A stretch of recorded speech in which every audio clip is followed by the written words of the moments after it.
আজি আমি আৰু এটা নিট কুৱেশ্যন লৈ আনিলোঁ from the চাপ্টাৰ that is biotechnology principles and processes. Question to whole, identify a character not desirable in a cloning vector.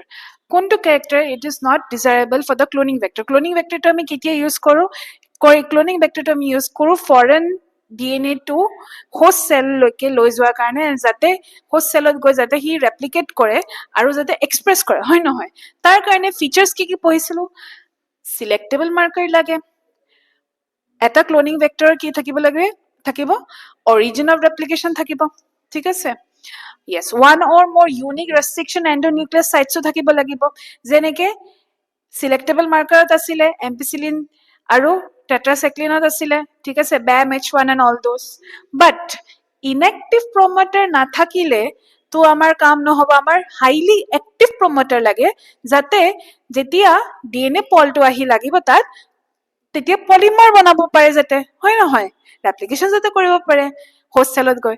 So yes, inactive promoter is the answer, right answer.